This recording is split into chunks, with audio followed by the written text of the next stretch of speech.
Hello, hi. I'm here today to talk about empathic abilities, and to tell if you do, in fact, have empathic abilities. These things can be very troubling for some people because if you don't know where it's coming from, you can feel like you're going a bit crazy, for lack of a better term, at times. So with the empaths, we do feel your emotion. We feel emotions. We feel other people's emotions. We get their energies. We feel them. And I'm not talking about, you know, just in general. I'm talking about we really feel them. If you're in the grocery store, let's say, or any store, and you come across somebody that isn't having such a good day and they're in not the greatest of moods, you will be able to take that onto yourself. And then you will be leaving feeling a whole lot less better than when you arrived. That is what I mean by actually feeling somebody's energies and emotions. You take them on and feel them for your own self. Empaths do have psychic abilities. Empaths are psychic. I feel like, empaths and empathic abilities is kind of like the beginning stages of recognizing your psychic abilities. That's my opinion. That's been my journey. That's my truth. That's kind of what I've discovered first before really looking into my whole psychic ability. And with empaths, we tend to group together. You will notice, probably your closest friends do have the same gifts of an empath too, if you take a look at them and the characteristics about what an empath is. And empaths really, really have a special connection with children and animals, even with plants and nature. We love them. There's just, no other way of saying it. We really do have a love for the children. We have a love for animals. There is a special, special connection. And you will see that more so if you are out in public and you run across a child that is probably, I want to say, right around 4, between newborn and 4 years old. They, at the age of 4, children typically start to lose their psychic abilities. Children are psychic. They are natural born. Everybody's naturally born to be psychic and to see light and the inner souls of others. It's a really special thing for you to experience. So if you are connected with children and they connect with you, you see them in the store, they're sitting in their little seats or whatever, and they are intently staring at you. You will notice they're looking in your eyes a lot of times. That's what I've noticed about the kids that connect with me or notice me, and they just look at you like, oh wow, like you're Santa Claus or something. They kind of just look at you with this bewilderment. They can see. Children know. They have this natural ability to sense other people's auras and their energy fields. So children pretty much know bad from a good person.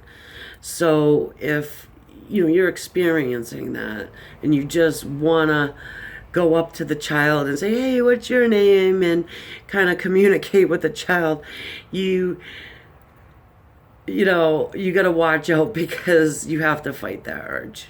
although you really don't want to blow off the kid because you know that the child really wants that communication with you, but you just really have to be careful with it, because you got the parents standing there looking at you thinking that, oh geez, what's this lady doing, trying to talk to my child. They kind of look at you funny, and they don't understand. They really just don't get it. So what I will do is just kind of smile at the child and use your, telepathic abilities and just kind of shoot them some love and keep it moving. um, and well, even with kids in your own family, a lot, you'll notice that they are attracted to you. If you walk into a gathering, a family gathering, and the kids come up to you and run up to you all excited and happy to see you, and you're happy to see them too, and they give you a nice big hug, and it's the best feeling in the world, and you feel so grateful and blessed to have that experience with the child.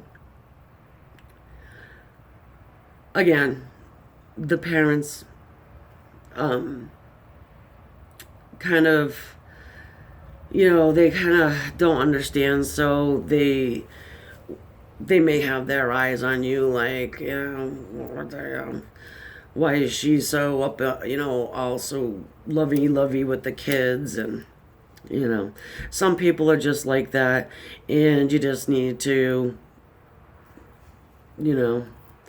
watch for it, because adults seem to have their own way of thinking, and that's fine, I guess. Your kid, if you don't want your kid to receive unconditional love from an empath, then that's your decision. It's unfortunate and for everybody involved, but that's okay. So also with animals, we are definitely connected with animals. We love them, they love us. It's a really special bond. It's kind of like if somebody says to you, well, are you a cat person or a dog person? And, you just, you can't really make that choice. I love them both. And then you think about it and you're like, hey, wait a minute. I love birds too. I love horses. I love dolphins. I love whales. I love snails. I love them all. I love them, love them, love them. And you don't have a favorite. It's just, you're just loving them all, and you have that connection with each and every one. And animals are great communicators. Their energy levels are really, really high. Real high energy levels with animals. I will say probably dogs have the biggest, highest energy levels, and that's just obvious. Anyways, if you ever seen a little dog running around versus a, cat, no hate mail, please. Love them all the same. No judging here. Even with flowers, plants, empaths love plants and to nurture and to garden and to, just kind of be one with nature and get connected with that too.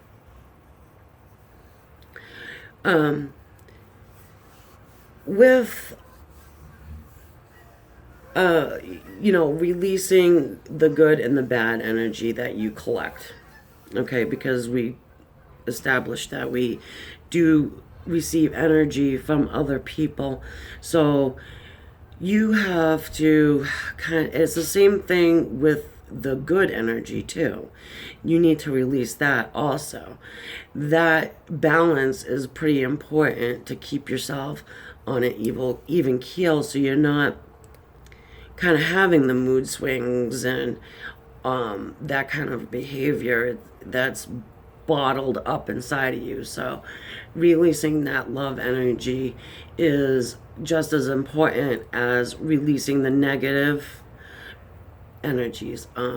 So to do that, what I will normally do is I will practice self-love, and that's, could be a variety of things, whatever you enjoy doing, whatever you like to do. If you like to go for walks, if you like to swim, go out to a movie, get your nails done. whatever you personally like to do. That helps.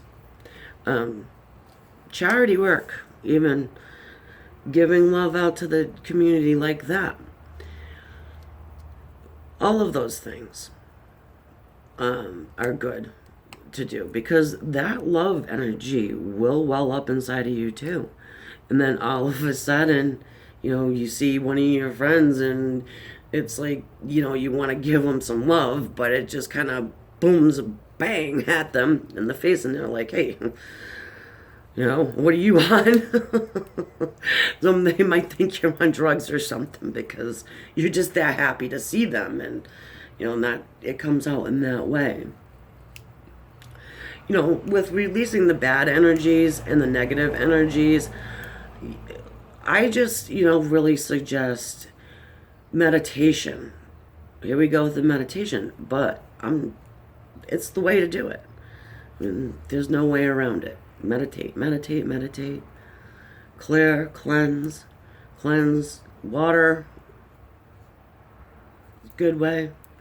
Being in nature, again, if you're an empath, more than likely you like to take walks in the woods. Take a walk in the woods. Depending on the weather, take your shoes off and go for a walk in the woods. Feel the earth under your feet. That's what it's meant to do.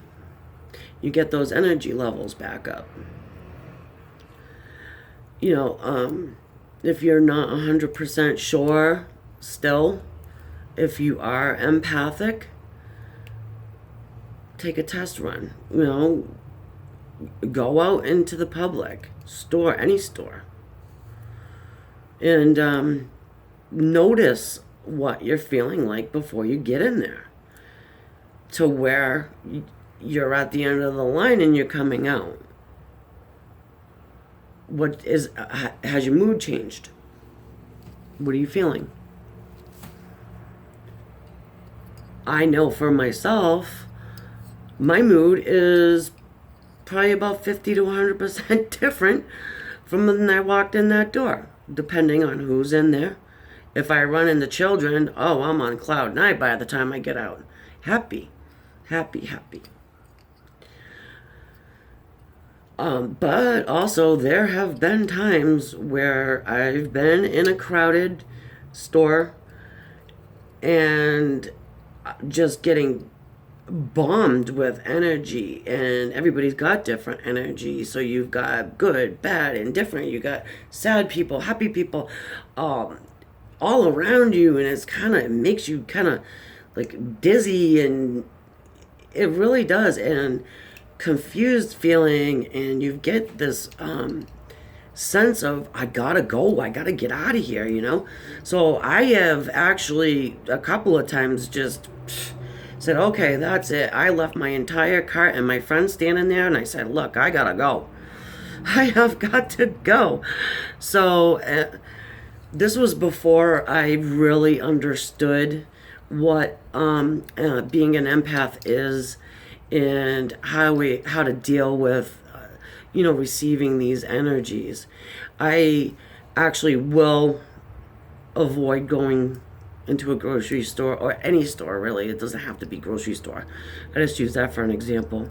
But I will, if I see that there are bumper to bumper cars in the parking lot, and I see people like bumping into each other and everything, and the attitudes of other people can be kind of hostile at times. I just I'll just go to a different place or wait until the next day, because really it's work to get rid of this energy. It's just work. It's tiring. It really is. It's exhausting and draining to have to take on all of these energies, and talk it out with a friend, because I'm sure your friend has experienced similar things. We group together, like we really do, and it's very difficult for me personally to have friendships with people who aren't really in tune with their spirituality and are unwilling to explore that. So, it's a good thing to talk it through with your family if they're open to doing that. It's a lot of, if you got somebody close in your family, I suggest your friend, best friend, take your best friend. Hey, come on, we need to talk. I got something to say. Also, if you're empathic, people will want to talk to you. I've had people come up to me in the stores and ask me questions about things that, like giving them the answer, but there'll be 20 people around and I'll be the one they come to ask. Neighbors, friends. I oftentimes find myself just meeting somebody and talking to them, and 15 minutes later I know half their life story. They just want to tell me personal things too that you probably shouldn't be telling somebody you just meet, but it's okay because I take the information and I kind of I don't soak it in anymore. I just let it go and be happy that I was able to give them that time to be able to release whatever is going on inside of them. And that's what that's all about. So if you want to go over to my website to check out some of my courses and to see if you'd like to join up, go ahead and do that. In order to register for one of my courses, you have to fill out the contact form and show your interest in it. And then I like to talk to somebody before I let them into a class. I just kind of really want to make sure that it's an appropriate class for you. And these courses that I do, I have to switch them around for individuals. Everybody's different, and this is not a one size fits all training. It's just it's just not. So in order to gear it more towards you, your personal way, your level of spirituality, I really want everybody to get the most out of it. And if you want to do that, that would be fine. And also, I'm offering half off of my courses, half price off. So when you contact me, all you have to do is say, Amanda sent me. If you say Amanda sent me, I will offer you half off of my courses. So, also, you want to subscribe to this channel. And don't forget to hit the like button and notifications so you're not going to miss anything. And go ahead and make comments down below. And you can also see me on Twitter and Facebook. If you'd like to, send me a friend request on Facebook. I have plenty of room for people. So if you want to do that, that's fine with me too. It's however, you want to do it and however you feel comfortable. I am more than willing to accommodate people in any way that I possibly can. So until the next time, when I'm discussing, I am not sure what I'll be discussing next time actually, but maybe you have an idea and a suggestion that something you want to hear about. Put it down below. Let me know. Okay. Take care. Bye.